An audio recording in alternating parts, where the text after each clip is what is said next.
Ben Shapiro is very upset with President Trump because the president is trying to negotiate a deal with Iran to get them to stop enriching weapons-grade uranium before Israel loses their patience and strikes those nuclear facilities, something that Sean Hannity said yesterday would be within weeks, not months. And hopefully that's just propaganda that's being put out there for President Trump to use as leverage to get the deal to go through. Good cop, bad cop. So he can say to them, hey, if you don't agree to these terms, then, Israel's going to strike those facilities, cause a whole mess, which would then obviously suck the United States into even more of Israel's problems. But because Iran is mortal enemies with Ben Shapiro's favorite country, he wants them completely destroyed and is very upset about President Trump possibly preventing that. So a kind of shocking story from Axios yesterday emerged that suggested that President Trump had cautioned Israeli Prime Minister Benjamin Netanyahu in a phone call last week not to take any action that could jeopardize negotiations between the United States and Iran on a new nuclear deal. Okay, so first of all, I have a question. Israel is not involved in those negotiations. So why should Israel hold off? Real question. President Trump answered that question because he's trying to get a peaceful solution to the situation over there so that things don't escalate into a larger conflict, possibly extending into World War III, Ben. Just like how the war on terror was expanded by the neocons after 9/11 from the search for Osama bin Laden and al-Qaeda into the war in Iraq, when Saddam Hussein and Iraq had absolutely nothing to do with it. But sadly, most Americans are unaware of the clean break memo because, well, conservative Inc. media isn't going to cover such things. Briefly, a 1996 memo that was done by a study group led by Richard Pearl and Benjamin Netanyahu, the Prime Minister of Israel, where they laid out a new approach to solving Israel's security problems in the Middle East with an emphasis on Western values and advocated for toppling Saddam Hussein. Oh, stay tuned because there's plenty more to come in this video, but obviously you're not going to get information like this from any of the brand name Conservative Inc. YouTubers or social media personalities or Fox News. So subscribe now and check back here on a regular basis. I'll spare you from having to listen to any more of his whiny voice. You get the point. He's very upset that President Trump may stop Israel from blasting Iran. It should go without saying why that is the best option, but I'll let these CBS News anchors surprisingly reveal the truth after an interview that they did with the then head of the IDF, the Israeli Defense Force, and also who was later or earlier the head of Mossad. That's Israel's CIA. So, Leslie, there has been a lot of speculation about whether Israel would go it alone, would attack Iran all on its own. What does Mayor Dagan say about that? Well, he thinks it's a mistake generally to make it an Israeli-Iranian issue. It should be an international issue. Somehow the Saudis should be encouraged to speak up and pressure the United States. And what he really would like to happen is Israel sits back and the Americans do it for the Israelis. It would then be internationalized. He knows that Israel will be attacked, whoever does it, but they'll be attacked less. And what he's most worried about is the retaliation. But didn't little Ben assure us that this was not the case? Nobody is calling for America to go to war with Iran. Oh, it's nobody. It's just the head of the IDF and the Mossad. I mean, what's next? Is Jordan Peterson going to call for us to attack Iran and topple their regime too? Oh, wait, what's this? If any of you have been particularly taken by this story today, you could always put pen to paper and write your congressman or your senator and let them know that you're not all that happy about the situation in Iran, and that if the politicians got their act together and were stalwart in their opposition to this fundamentalist, totalitarian, misogynistic, brutal regime, that maybe it could be pushed over and that would be a nice object lesson to totalitarian tyrants everywhere in the world. Write to your congressman, says Jordan Peterson, and encourage them to support invading Iran. In case you weren't aware, one of the first things that he did as soon as he signed on the dotted line with the Daily Wire, making just countless millions of dollars a year, him and Ben Shapiro went and had a private dinner with the prime minister over there in Israel, Benjamin Netanyahu. And now Jordan Peterson is obviously just an expert on American foreign policy. And by the way, he's not even an American, he's a Canadian. It's one of the great mysteries I haven't been able to solve, how Jordan Peterson became so popular amongst many on the right. Even many in my own audience who get very upset anytime I, well, obviously expose what a clown he is, like this. Well, the question, did that happen, begs the question, what do you mean by happen? Because when you are dealing with fundamental reality, means that something has been changed or altered in physical reality that is observable and measurable and verifiable, sir. the question, did that happen, begs the question, what do you mean by happen? Because when you are dealing with fundamental realities and you pose a question, you have to understand that the reality of the concepts of your question, when you're digging that deep, are just as questionable as what you're questioning. You know, so people say to me, do you believe in God?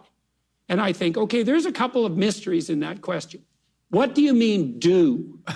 What do you mean you? What do you mean believe?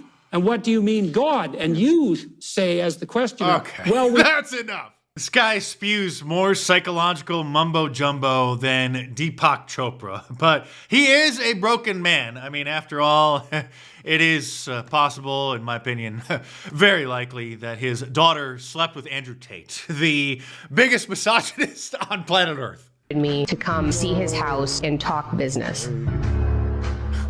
And he flew me over. Now, she actually is saying this. This is about her visitation with Andrew Tate. And then it is spliced in with Jordan having another one of his mental breakdowns. Over there. I was there for a day. He was talking about starting a paywall, trying to figure out how to monetize content. So we took a couple of photos. One's in the cigar lounge, and then I flew home. Just because I flew over there and talked to him doesn't mean there was anything sexual that occurred. So Andrew Tate needed Jordan Peterson's daughter's help in order to learn how to set up a website and monetize content.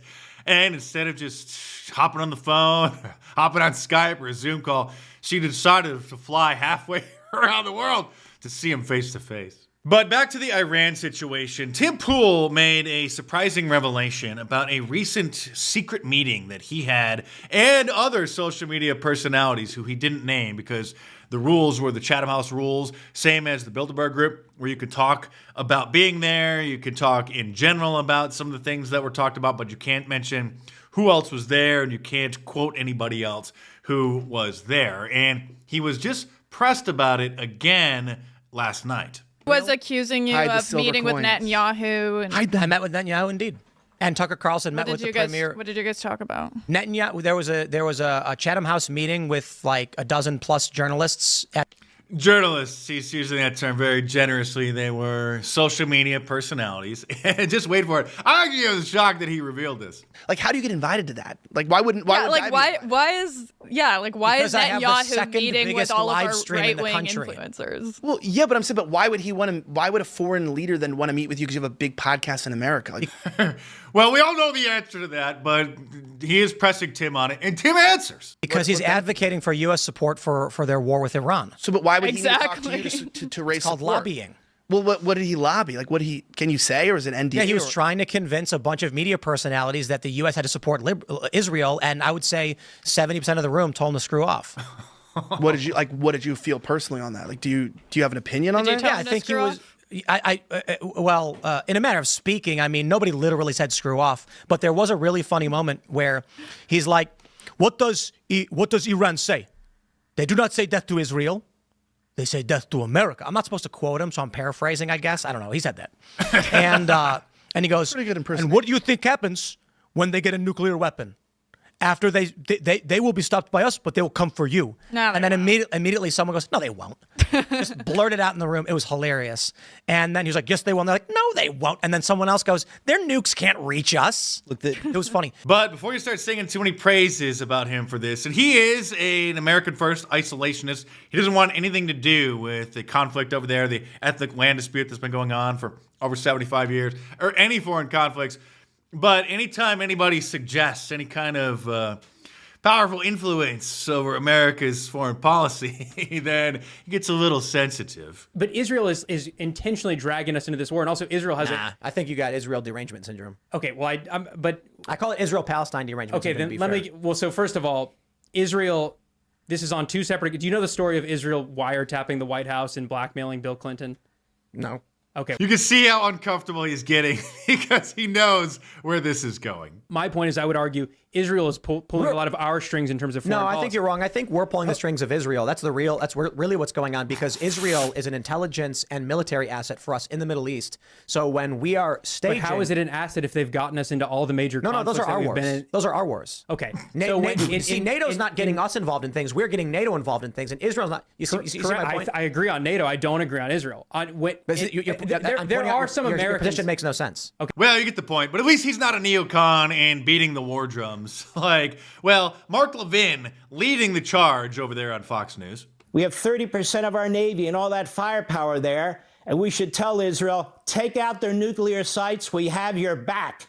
Now, get it over with. This from the same guy who insists that when you point out the distinction between paleo-conservatives or normal conservatives, America first, traditional conservatives, and the neocons, the fake conservatives, the war hawks, that you are being anti-Semitic. No, we're not neocons. What does that mean exactly? Just another phrase, for the anti-Semites. Oh, you must be a neocon. Oh, I can say that left and right and nobody can accuse me of any. Oh, you're a neocon. Or you must be a militarist. You want intervention all the time, intervention? No. No, you literally just called for it on Fox News. So a lot of people aren't happy with Mark Levin these days, especially Alex Jones. And then Pakistan and India are going to have a nuclear war. And all the war games, we're all dead, you dumb son of a bitch. What the is your problem?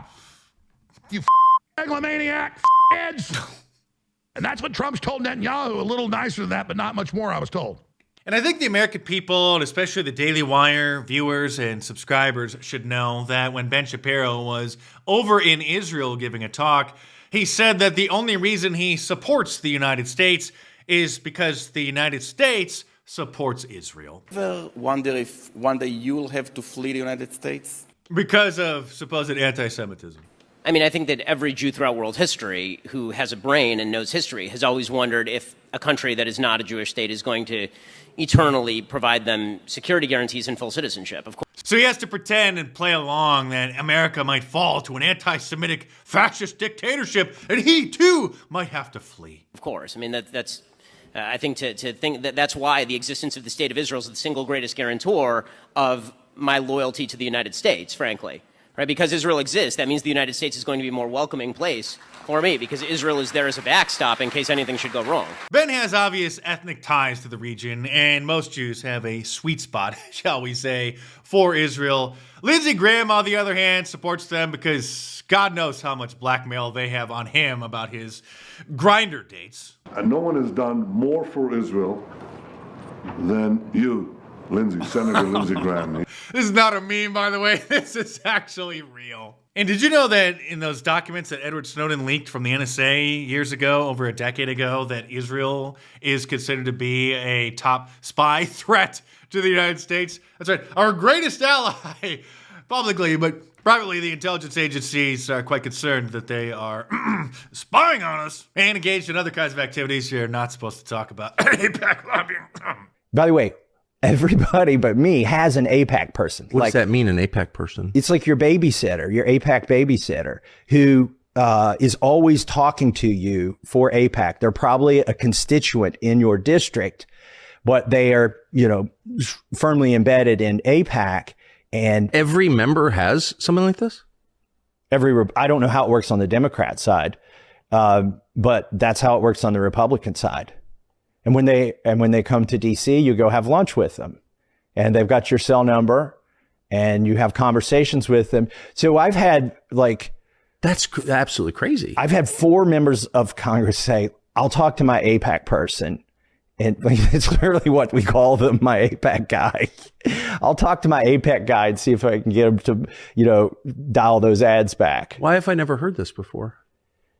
It doesn't benefit anybody. Why would they want to tell their constituents that they've basically got a buddy system with somebody who's representing a foreign country? It doesn't benefit the congressman for people to know that. Well, this was quite a doozy of a video, wasn't it? And I told you need to subscribe here in case you're new. And if you want to support my work, then join my Locals community, which is a private blog. It's $5 a month. Your subscription helps sponsor my channel, keep my work going, keep me independent. So click the link in the description below, head on over there, and check it out.